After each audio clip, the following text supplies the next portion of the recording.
Hello, friends. Welcome back to another edition of No Cap Room.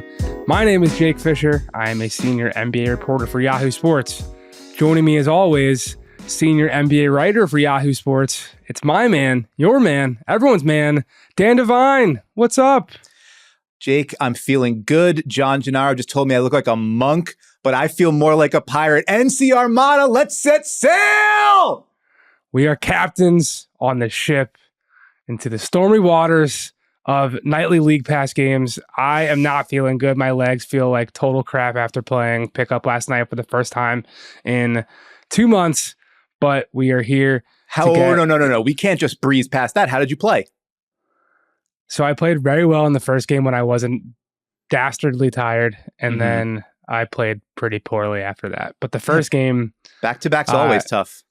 We came out of the second game, and the guy who was defending me was like, "Man, you're making me look bad out here." And then I said, "Haha, famous last words for me." And I was correct. It's very tough to realize that my youth is just sapping from my body every bounce of the ball. Is it tough for you to realize that, Jake? It has been tough. It's been a tough realization since I was like 26. So I turned 30 at 26 physically. Maybe not mentally. Maybe not turned mentally. 30 at like 13. Yeah, I think I've had this energy for a while. But I'm glad that you got out and played. But you did what you missed while you were out. A whole sweeping night of NBA basketball that we will start to discuss.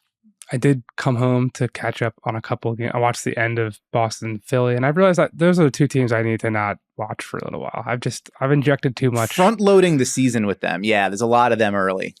But the team that I feel like no one can get enough of is the Clippers' ongoing tailspin, which they are now 0-5 with James Harden, but they are soon to be expected to be signing Daniel Theis, who I watched in Manila absolutely obliterate Team USA and be an integral member of a gold medal team.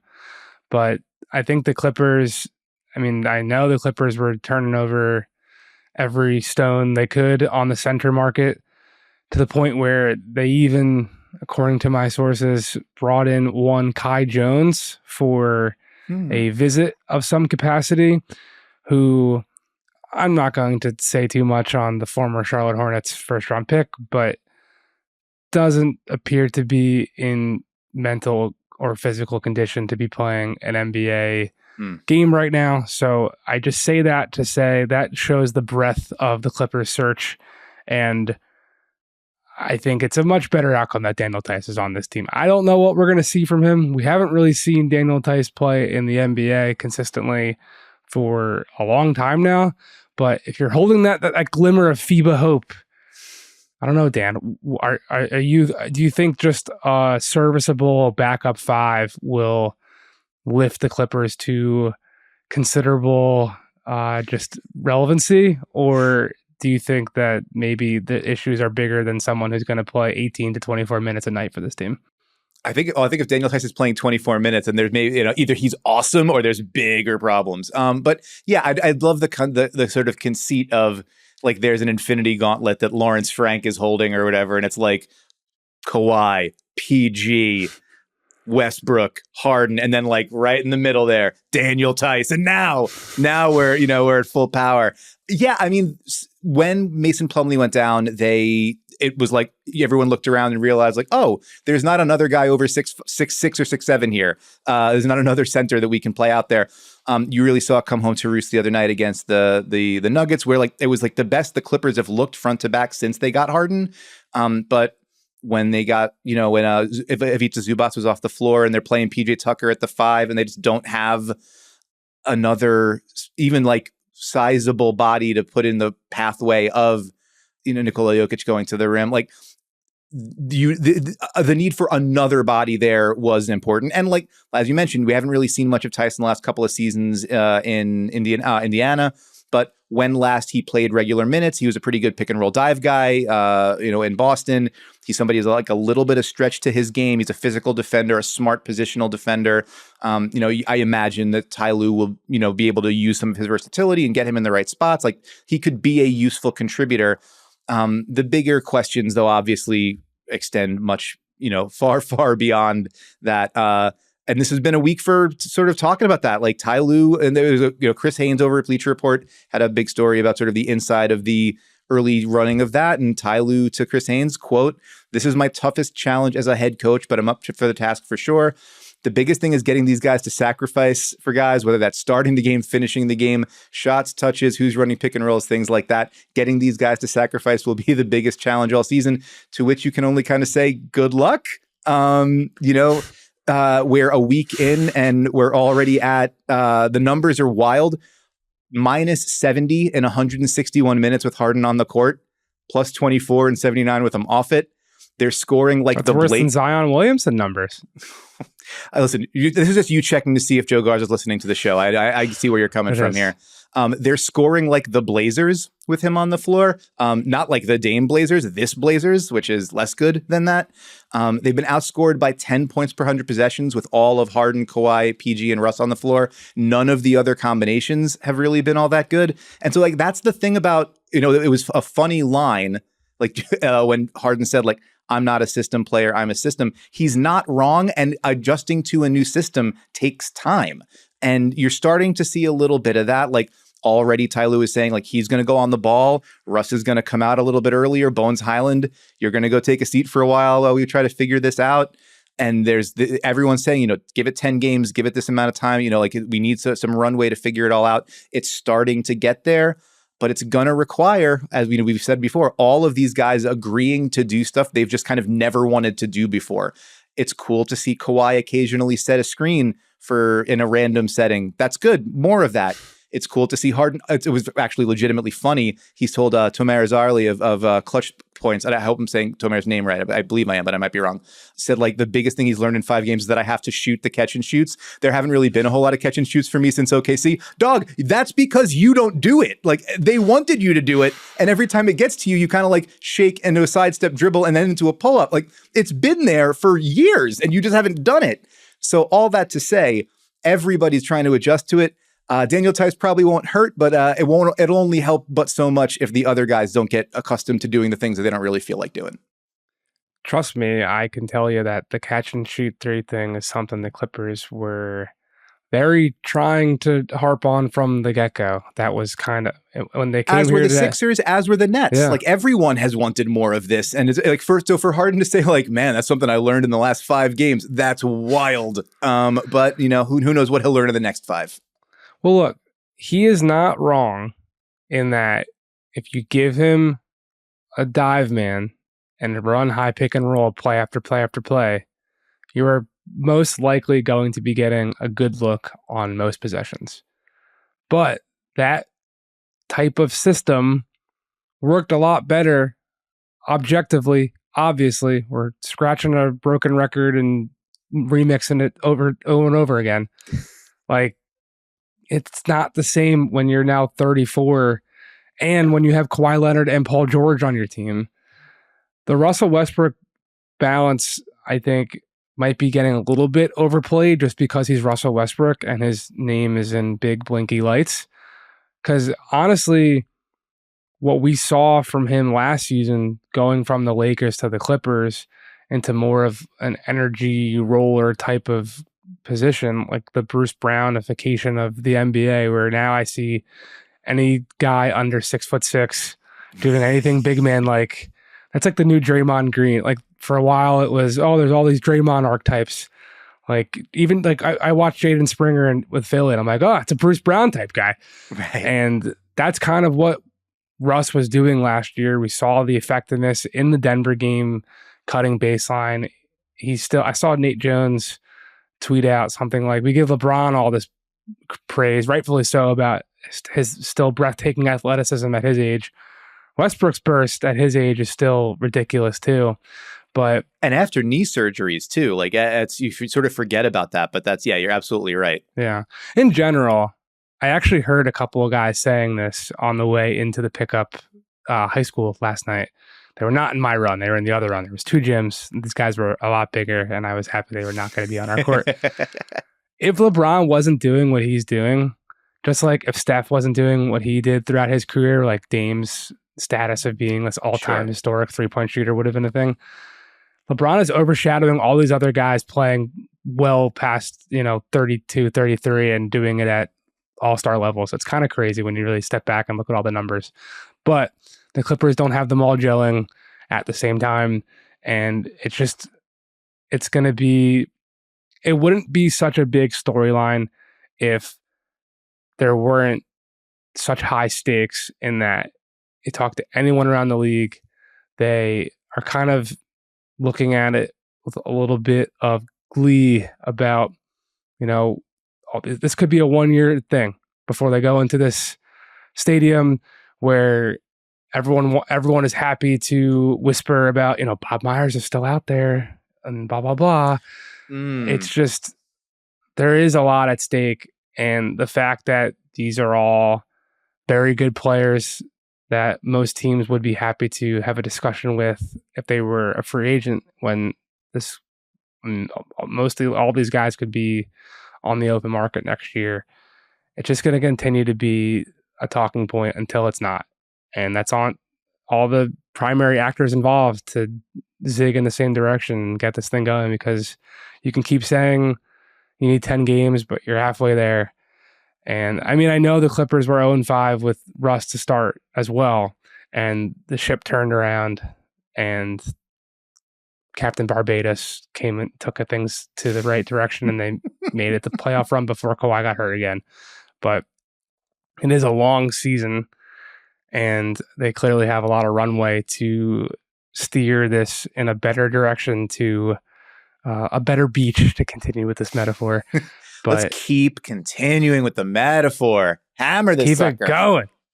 Yeah, I think it's going to be harder when every loss is being covered and felt on the ground like a big UFC undercard that only happens once a month. You know what I mean? Mm-hmm, So, speaking of a UFC undercard, was not planning that transition. Come on, Draymond Green, you had to have planned that out. That's too good. Sometimes, you're just that good. It just falls out of the sky. Yeah, you're a conduit. It just flows through you. I love it. It's like I interviewed Lil B years ago, back when I was in college. The bass god? Oh, man. Bass god, about his, John inaugurated bleep this, about his Kevin Durant song. It was probably one of the first stories I ever got paid for as a freelancer. So shout out the bass god. Absolutely. He told me that the bass god was the spirit that embodied him, and he was only an instrument for the bass god to deliver his messages to the world. So that's what these transitions are. That's what Draymond Green has always kind of professed and protests, that he is Draymond. He is him. You cannot control him. You cannot tell him to change. He is going to be authentic no matter what, and victories are going to come. And apparently all that authenticity includes choking out Rudy Gobert, which I just want to say, for my intro into this, I did not know. I found out this happened from Paolo Banchero. I was standing in the Magic's post-game locker room waiting to conduct one last final little interview for a story I'm working on for Yahoosports.com. And I've been generally surprised this season how most post-game locker rooms I go to, every single player is just head down in the phone. Yeah. That's been very, very, I know it happens, but it's been something I've clocked. It just seems more prevalent this year. But in the Magic locker room, they were on their phones watching games and watching clips. And when the Draymond incident occurred, it's bigger than Draymond, of course. But when an NBA player takes a 7'1" monster in a chokehold and drags him several feet across the hardwood, that's going to get the A billing. And just watching the Magic players come together around Paolo's phone and kind of giggle to themselves like, oh, this is actually happening right now. Just like we would do at home or on our phone or whatever. It was such a joy to watch, just the youthful exuberance of the plucky underdog building towards a playoff team, Orlando Magic. And pausing there, it is a big deal, though, to lose someone of that magnitude for 5 games. And it's just like another thing on Draymond's list of things that will continue to increase his punishment level when the next incident arrives, to the point where I've been saying this for a long time, partially because he chastised me for asking a very fair question at the 2022 NBA Finals, that at some point, we were talking about this before we started recording. At some point, self-awareness is more beneficial to just throwing it all out there and saying, you got to take me or leave me, because this is what I'm bringing. Like, he's about to retire and make a lot of money being a media personality, so I'm sure his response would be off, and I'm going to keep doing me. Look how much success I've had. But I'm over it. Like, I didn't find it that funny. To me, it was like such an eye roll and kind of like a, what the hell are we doing here, man? I don't know. What was your response, perception of the event? Yeah, I mean, multiple things can be true, right? And so for the from the initial point of it, of you've got Jaden McDaniels tied up with Clay. Well, actually, so before we get into it too much, if you are listening to this, you are on the Ball Don't Lie podcast feed. Vinny Goodwill covered a lot of this on the Good Word with Goodwill yesterday, his solo show. So go back, check that out for his reaction to the suspension, etc.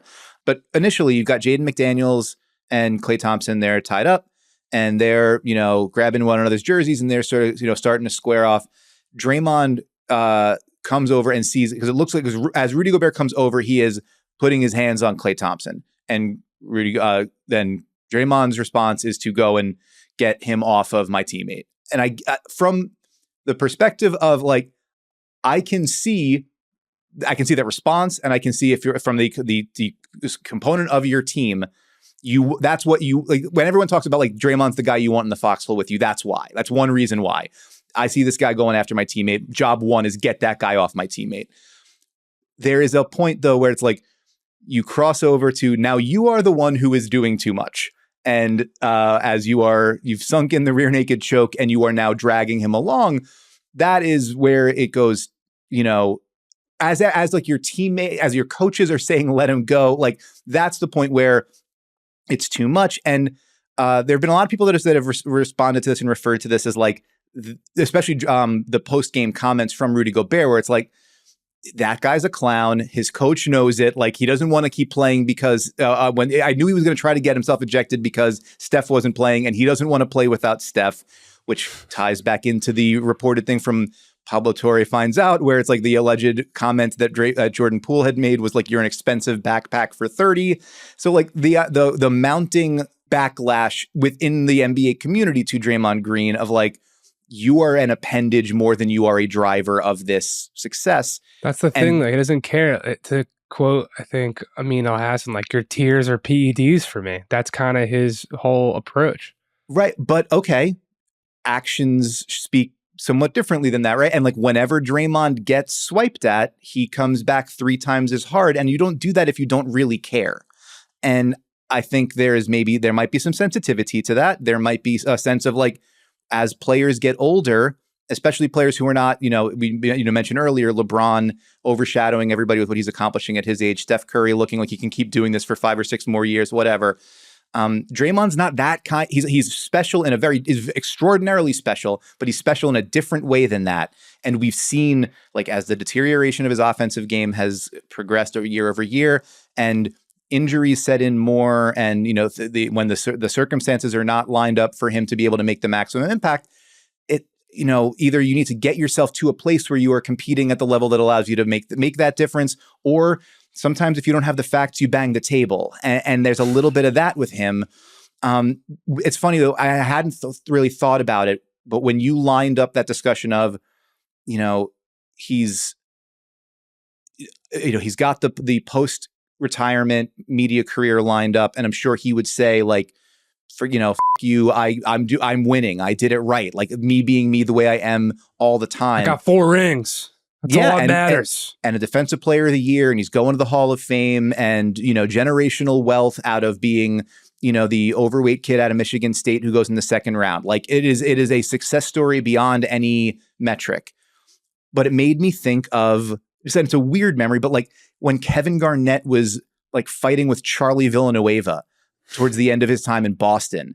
And it's like, it's less about the specifics of that. And there were ugly specifics of that were like Garnett making comments about alopecia. And there were weird things about that were not great. But it was also like, you are one of the greatest of all time. And you are now, to keep yourself kind of on that razor's edge, fighting with Charlie Villanueva. Like you are now punching in a different weight class. And that's not like, so maybe that indicates to the world that you are a little bit concerned about where you are in that weight class. And, we don't think about that with Kevin Garnett now. We don't think about the fact that when Kevin Garnett got into all those fights, it was primarily with like, Euros and guys that weren't necessarily, considered to be like. Are you calling Europeans soft? You know what I'm saying. I'm saying Kevin Garnett wasn't necessarily going after the bouncers and the bullies. Kevin Garnett was more frequently, looking for guys that he could, infringe on in that way. And it doesn't mean that, and we don't think of Kevin Garnett like that now. And Kevin Garnett has moved into a post-retirement media career where he is like this evangelist for the players of today, and says things like you don't get no infinite wiggles, and is like entertaining and really compelling. And I wish Area 21 was a more regular feature and all that kind of stuff. But there was that dip when it's like, are you starting to let go of the rope, and is that freaking you out? And how does that manifest? And so, like, I don't know. Draymond Green could continue to be a defensive player of the year caliber impact player for a number of years to come. But you do wonder a little bit if some of this is like, you are starting to see like what looked like a far off horizon that you'd never get to is now maybe getting a little bit closer. And some of this is like the outgrowth of that. I don't know. Maybe and for more psychoanalysis, tune in next week for another edition of Divine Intervention. Yeah. I'm sorry. It's the way my brain works. I apologize. Let's move along to the technically biggest news of this week, although Zach LaVine has been in trade conversation and rumors since this summer. But now it appears that he and his side are on the same page. And to me, I haven't made enough calls on this yet. I plan to write more either for Friday or early next week at Yahoo Sports that his side is trying to maybe navigate the exit as opposed to getting dealt without having a say-so in the matter.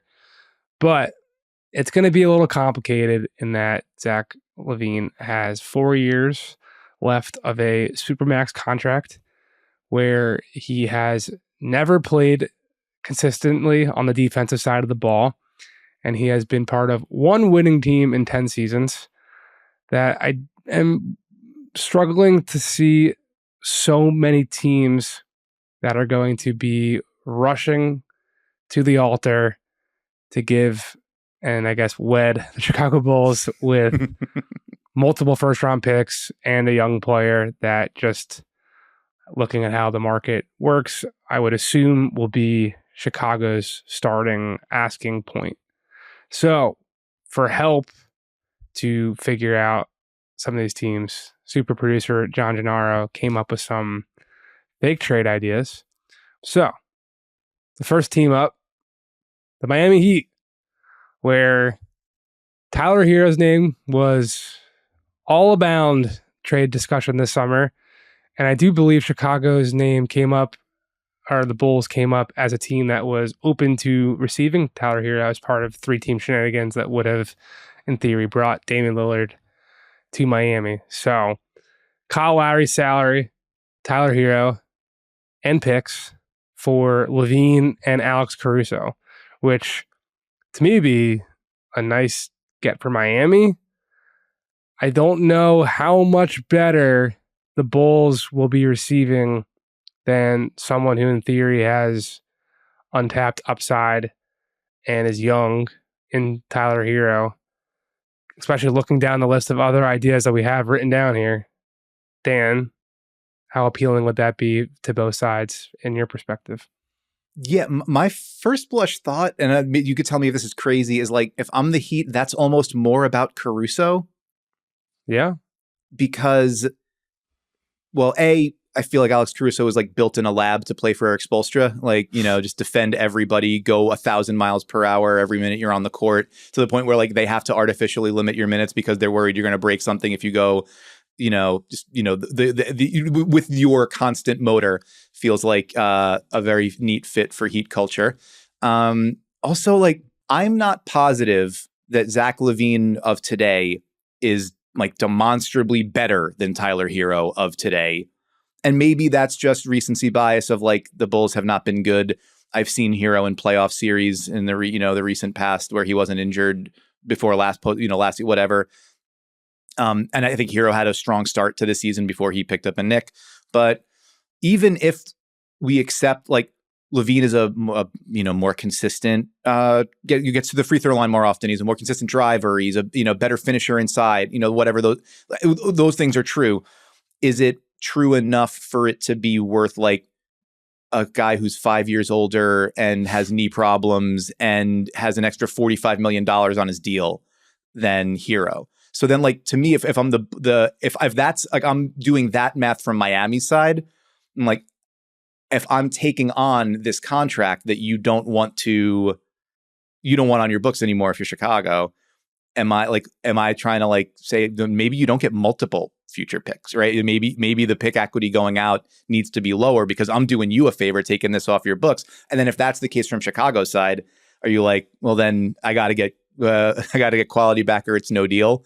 I wonder if it doesn't matter. I like in theory I can see the Bulls saying like, well, we come out of this with a guy who's got all-star upside and is younger and is cheaper.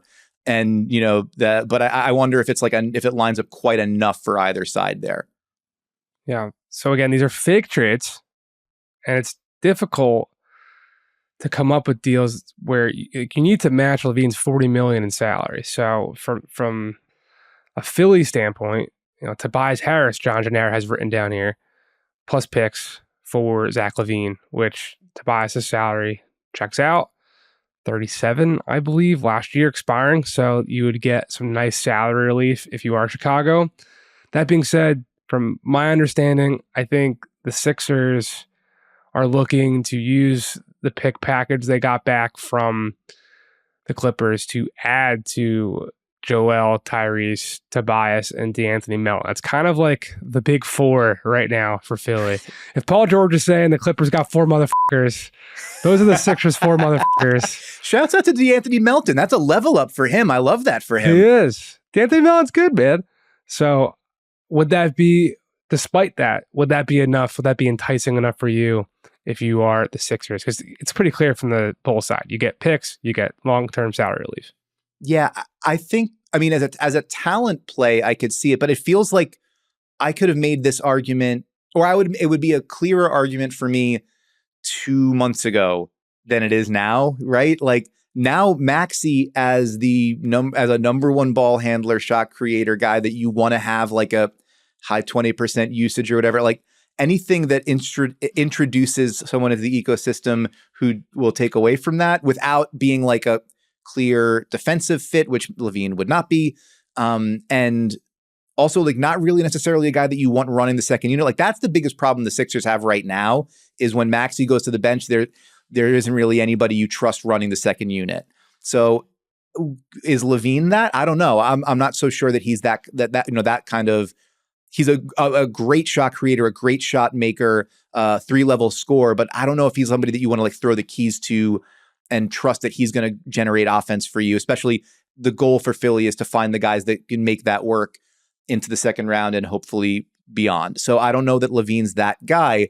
I'd also like if from the Philly perspective, that would mean an awful lot of responsibility and like you're crossing your fingers and saying a prayer that the collection of Nick Batum, Robert Covington, and Marcus Morris Sr., who has not looked particularly good when he's gotten on the floor, like that those guys can be your fours.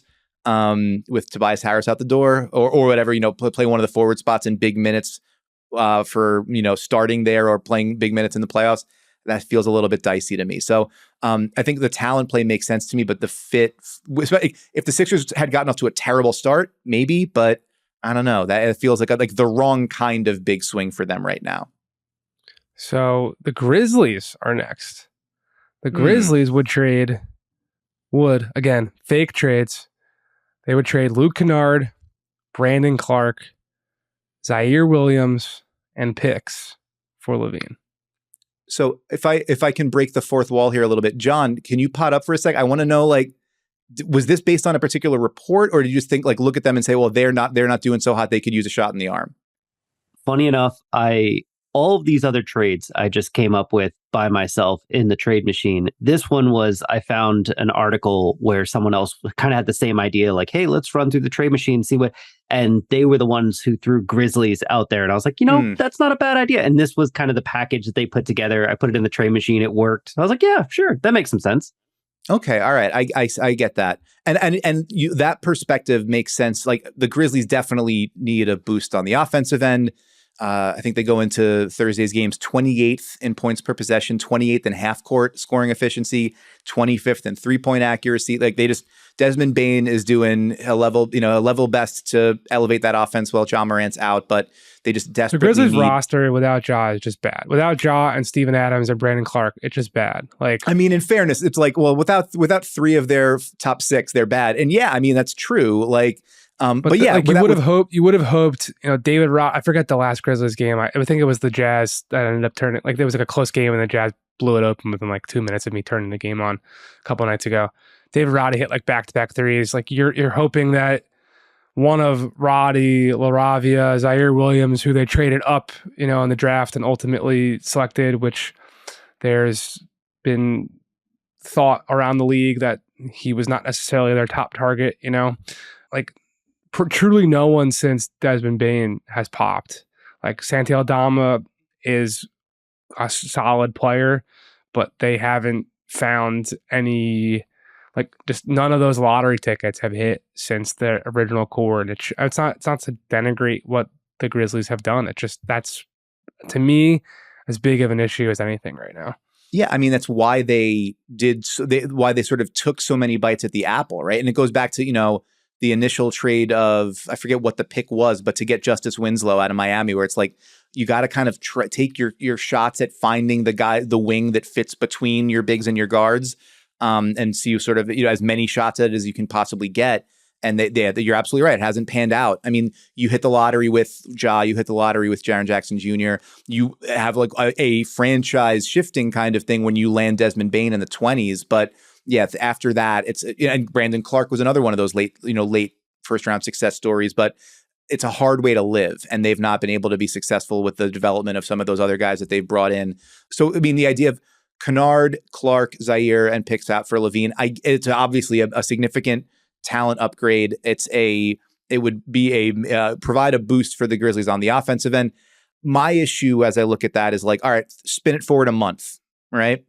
Now I've got to figure out the minutes and the lineups with Ja, Desmond Bane, Marcus Smart, and Zach LaVine. I still don't have an answer at small forward, unless you have, you're playing Bane there more regularly, and that's a really small forward.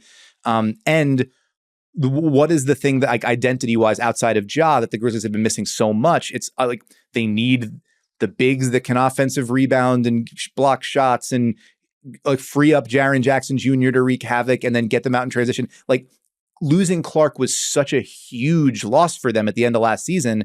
Yeah, you forced all the possibility of getting him back and getting that kind of impact late in the season too. So it's like it's a kind of it feels a little more like swapping deck chairs to me than it is like a solve for them. But that also might be the Grizzlies are in a position where there aren't a whole lot of great solves. And also, like, I'm not expecting Memphis to do any type of panic trade here. Like, they are one of the organizations that is so dead set on preaching patience and not overreacting and not trying to introduce any variables into this great rebuild that they did that will throw things off the course that they already are. So something like trading for LaVine, I'd be kind of floored, especially with the lack of two-way effectiveness, where like someone like Pascal Siakam, which is the next fake trade that John and I came up with. This is with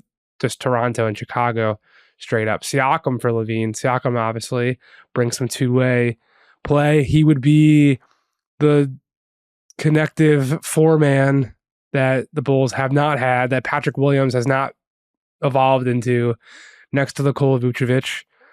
But are the Bulls, I mean, the Bulls have not shown a keen interest on fully blowing it up. That has been the talk for the last 18 months, that, ownership has their 6 rings in the trophy case, or 6 trophies in the trophy case. And let's just get to the playoffs, baby. Let's collect that playoff gate. Let's put butts in the seats 41 nights a year because we got a competitive team. The last rebuild didn't work out so hot, where we got 3 straight number 7 picks. One of them ended up turning into a trade that got Zach LaVine for Jimmy Butler. But this doesn't excite me for either side. I mean, does Chicago really want to then pay Siakam the $40 million plus that he's going to be wanting at the end of this year? I like it from a fit standpoint for Chicago, but when the financials come into play, and then Toronto, like, this is same thing you said with Tyrese Maxey. I think adding LaVine next to Scotty Barnes, if the Raptors, who are the other team that right now everyone in the league is looking at as a potential blow it up seller at the deadline, are you going to add a $40 million a year player into that who's just going to stop the ball and take the ball out of Scotty Barnes' hands? That doesn't seem so appealing to me. See, I can see it. I feel like I'll push back a little on the Toronto fit, because yes, he would take the ball out of Barnes' hands somewhat, but he's such a dramatically different style of player that they haven't had with Barnes there, and would provide a level of bankable 3-level scoring, guy who can get to the rim, guy who can pull up from mid-range, guy who's a catch and shoot and pull up threat from 3, that I think in theory opens things up more for Barnes as a, screen and dive guy, as somebody operating from the elbows. Suddenly you've got a handoff partner that can come off and pull. I think, and then also obviously just the big wings in Toronto providing more defensive cover for LaVine, so that's not as much of a concern there.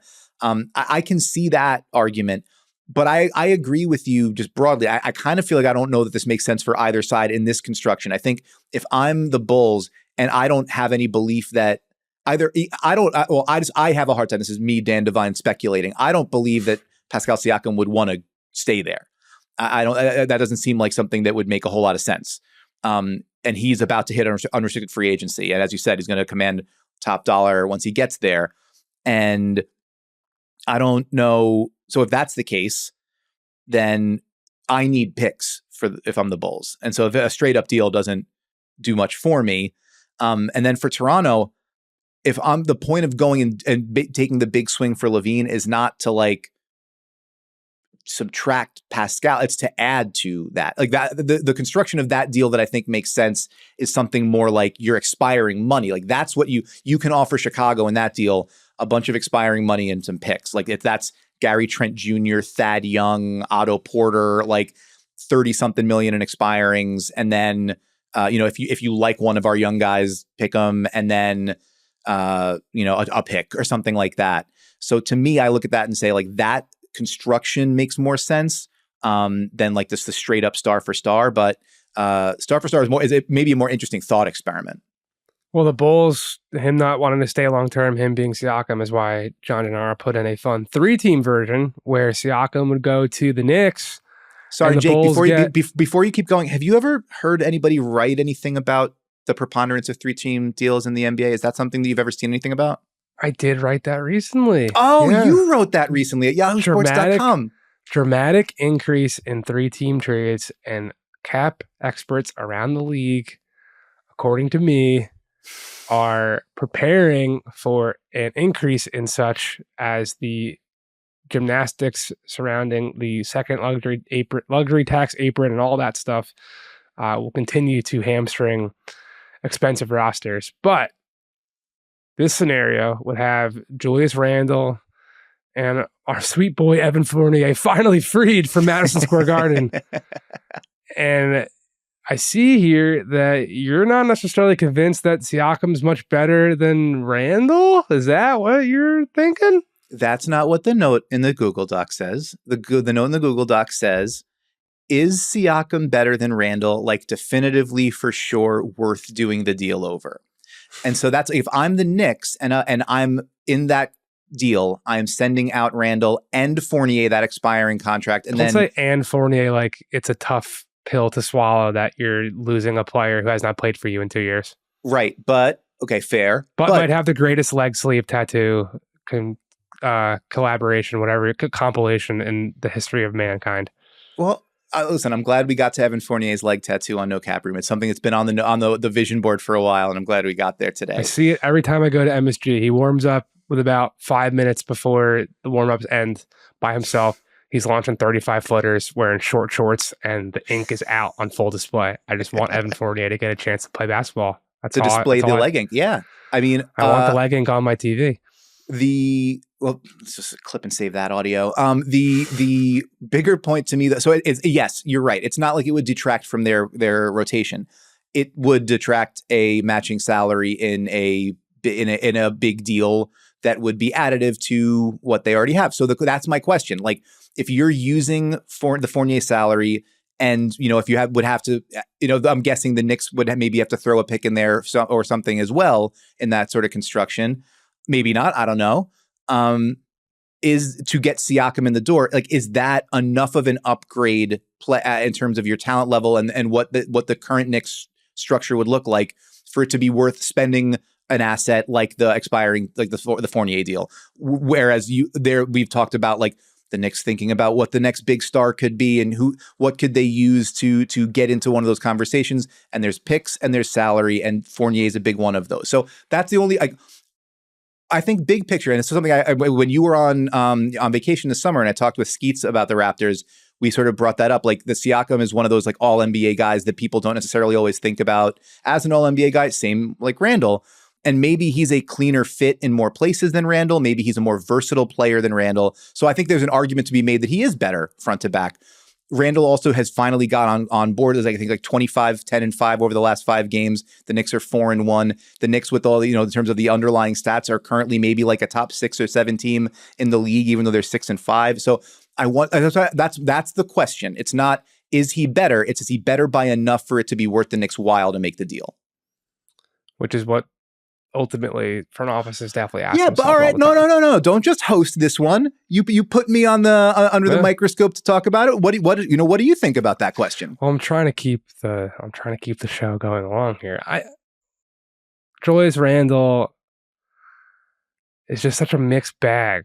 Like, you come away from the Hawks game last night and you're like, man, this guy is a closer. He's a killer. He can get any shot. He can hit it from outside. He can bull you inside. He can play off the ball. He can play on the ball. And then there are games where the shots are just clanking off the side of the backboard and they're terrible 18-foot step backs on the baseline. And the defense is questionable. Basically, I'm just saying, to me, I think Julius Randle, I think part of why he is drawing the ire of Knicks fans and why his name is in trade chatter from just in the ether, not to say there's like actual things happening. It is because for someone at his skill level with his accolades, he's probably more feast or famine than most. And I've said this for several years now. The whole cliche of the best ability is availability. The best ability is consistency. When it's an 82 game season, and it's a grind, and you're playing 4 games in 5 nights, the ability to show up pretty damn near every night is as critical a skill as any. And that's just one that Randall lacks. I think Siakam is far more of a steady contributor to what he is capable of, where if you are the Knicks and you are watching that Hawks game, and when Dante DiVincenzo is hitting shots and Josh Hart is hitting shots, you start to look at the top 8 and you're like, man, this team is pretty close to being at the top of the Eastern Conference, like right there with the Bostons and the Milwaukees and the Phillies. So just swapping out one of the more volatile variables for something more, what you're getting every single night for 30 minutes, I do wonder. But that's a big, if you're sending multiple first round picks out the door when New York was clutching their pearls with Donovan Mitchell trade stuff to think like, okay, we need to save our powder for the true big number one guy. That guy is not Pascal Siakam. So I understand what your point was as well. Jake, you know who I don't know what I'm getting on any given night? Or who I don't know what I'm getting from them on any given night? Who, Dan Devine? The Los Angeles Lakers. Don't know at all. And they are the next team, the final team here. The trade that honestly makes the most sense. LaVine went to UCLA from the West Coast. He is a clutch client represented by Rich Paul. Famously in a t-shirt saying so the other night with the Rich Paul in the front row at the Champions Classic. Yeah, here are the wares. Make your bids. D'Angelo Russell, Rui Hachimura, Taurean Prince, and picks for LaVine. This is the thing I like the most. The Heat thing comes close, but I think giving up Caruso is too much for Chicago in that scenario. D'Lo, Rui, Prince, and picks for LaVine. I think Rui was a nice find for the Lakers. He will probably never have the postseason run he had last season ever again. He couldn't miss. He was a human inferno that generated a nice contract that would be very valuable in matching up to Zach LaVine's $40 million salary. Will this make the Lakers better? I think the Lakers definitely need shooting as much as any team. Cam Reddish all of a sudden becoming a revelation and hitting game-winning shots in the corner. I don't know how sustainable that is, being that he has truly never been able to replicate that anywhere else in the NBA ever since he was a top 10 pick. Maybe he's playing next to LeBron, another clutch client, maybe playing next to LeBron and being Los Angeles and just wearing that purple and gold and feeling the history, feeling guys who put that jersey on, pat him on the back through the annals of Staples Center lore that is now the crypto, whatever the players call it. Maybe that's what's doing it.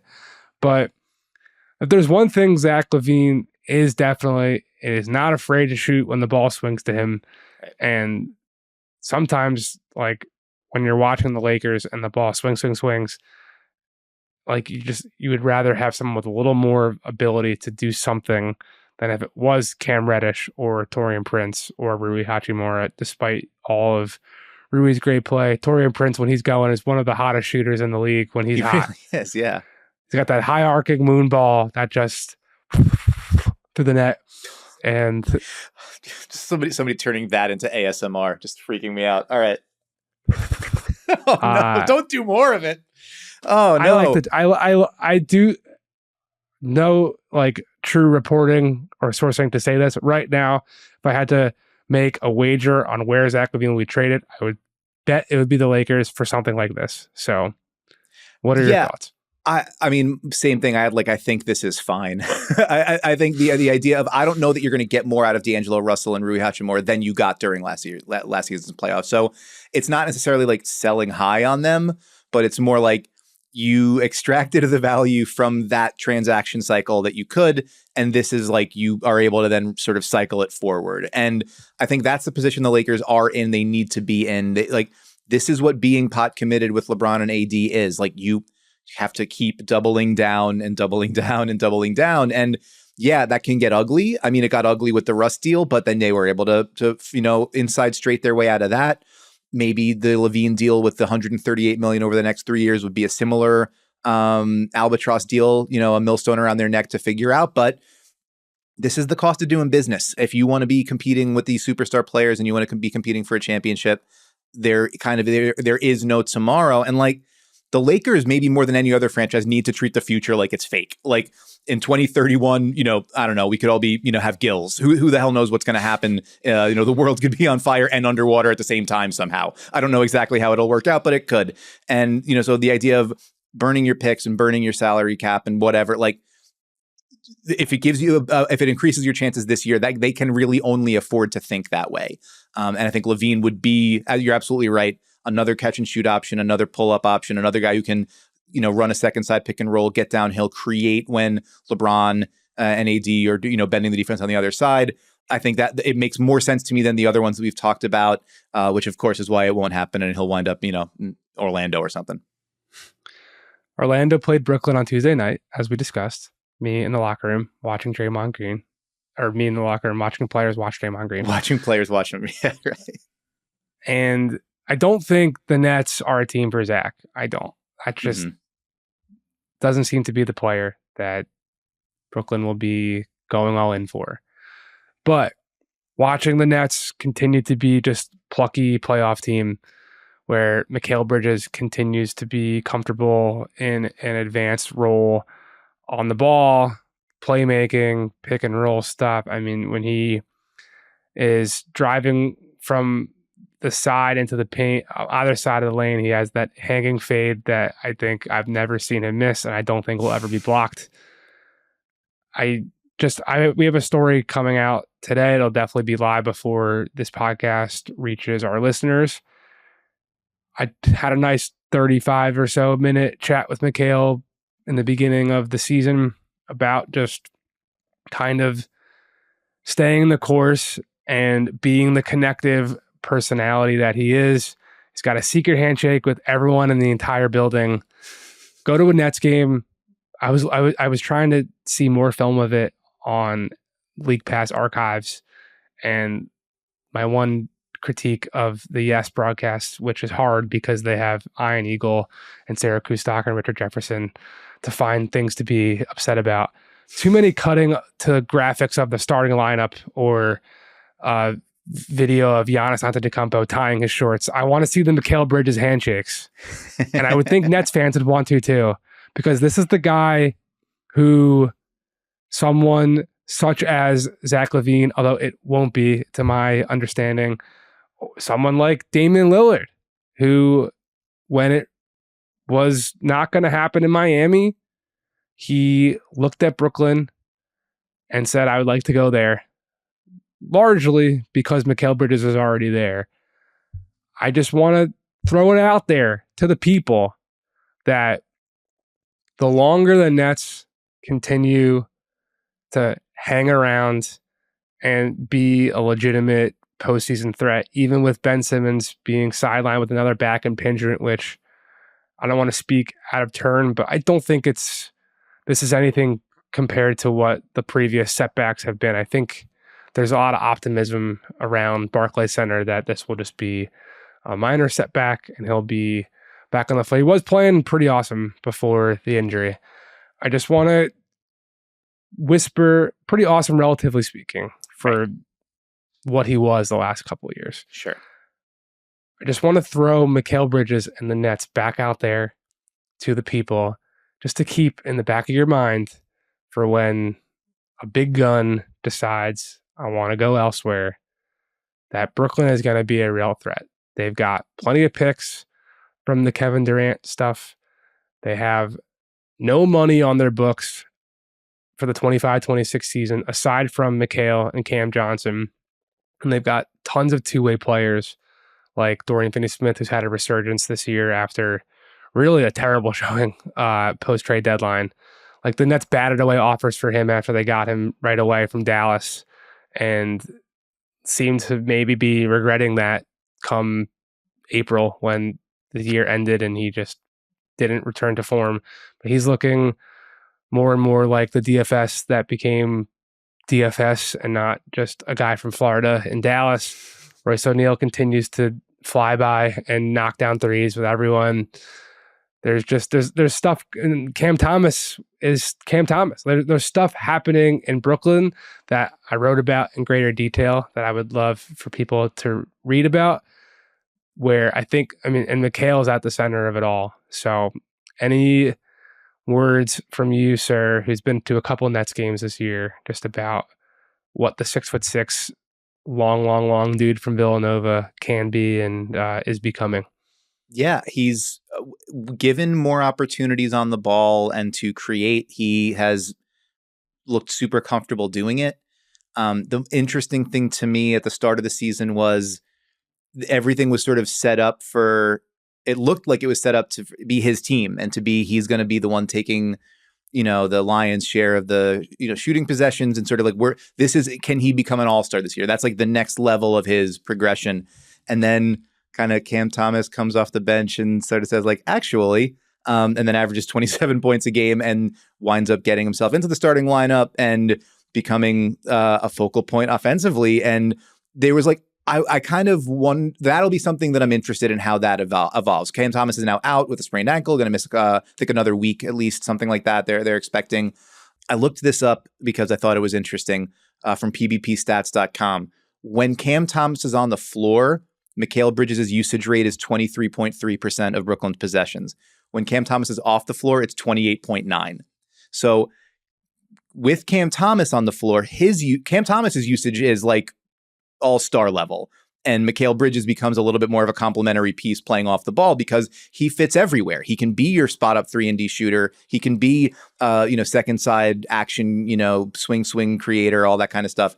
When Cam Thomas is off the floor, then it becomes a little bit more Mikal Bridges' show. And I think the interesting thing to me is it seems like that's the better and healthier ecosystem for Brooklyn moving forward, is more of an ecosystem built around Mikal Bridges. And then, as you said, what does that showcase for a potential star?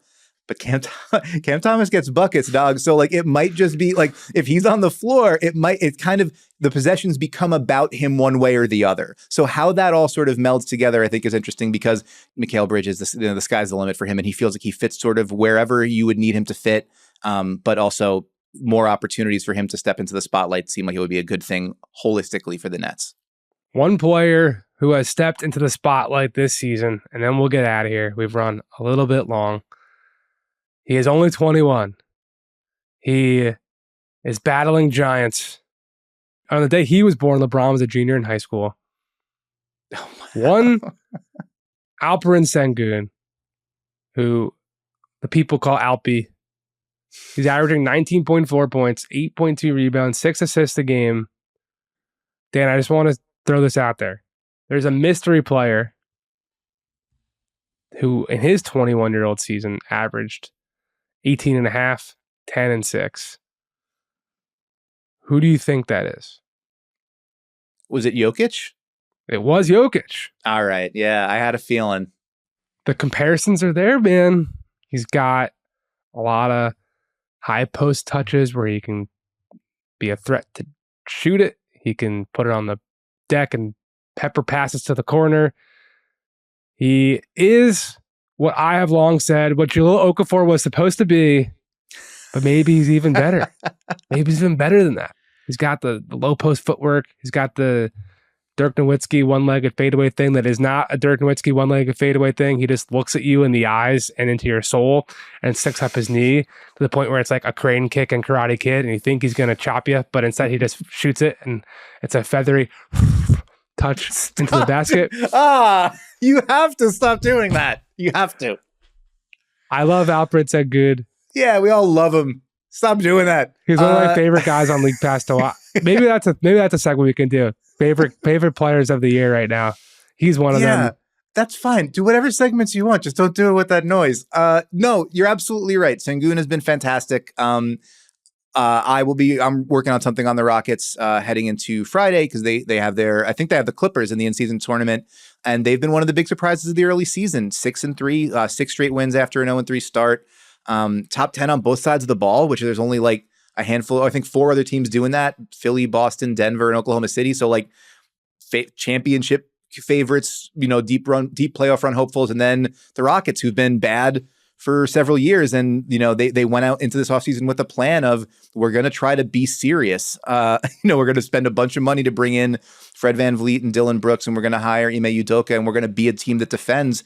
And so far, so good. But, you bring up with the Jokic point and the comp. It's an interesting comp that I hadn't thought of, but the Jahlil Okafor comp, the reason that Okafor didn't translate as much as to where everyone expected to was you couldn't keep him on the floor defensively, right? He couldn't defend well enough in space to make whatever his offensive gifts were hold up. And that was the big question heading into this season with Şengün. Like, you have reported, other people had reported that the Rockets went hard after Brook Lopez, another guy who made a ton of sense in that defensive spine steal kind of makeover, and they didn't get him. Reportedly were pretty close to it, or thought they were very close to it, but did not get him. So then the question is, like, is Şengün at whatever age 21 ready to be the 30 plus minutes a game defensive anchor for a team that intends to be serious on that end?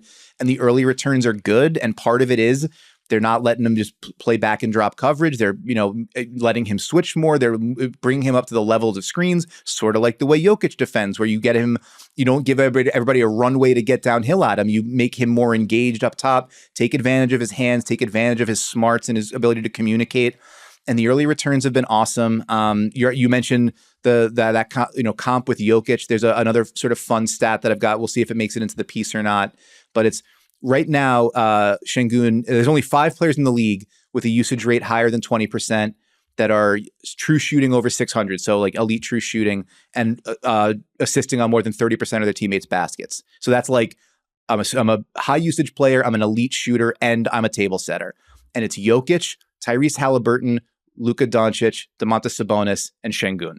So like and there's 2 of the archetype that you are hoping that Şengün can become in Jokic and Sabonis there, and then 2 of the best table setters and near the league lead in assists in Halliburton and Luka. So obviously a long way to go to be on that same sort of level, but the trend line is moving up, and for him and then for the Rockets en masse. It's been super cool to watch. And then you're absolutely right. Like, part of him is it's not just the production, it's that he looks wild as hell when he's doing it. His floater is basically a shot put. It's just like, ha! And he kind of like hucks it up there and it goes, he's throwing the ball behind his head an awful lot, maybe too much, but it's entertaining to watch. He tries stuff other people wouldn't really think to go for. And experimentation is entertaining in and of its own right. So if you can get that plus the production, so much the better. Tune into the Rockets if you get them on League Pass, or you get them on one of the national games. They're worth a watch. They're interesting. We want more Rockets and less Celtics Sixers. That's all we've got for you today. Thanks to John Gennaro for doing all the things he does to make the show look and sound great, and for using the trade machine for good and not evil. Follow us on the various social media platforms that are out there. I am at Jake L. Fischer. That is at Your Man Devine. Subscribe to Ball Don't Lie on YouTube or whatever podcast platform you are currently listening on, and leave us a 5-star review. That would be great. We thank you for listening, and we'd appreciate it if you came back again next week for another episode of No Cap.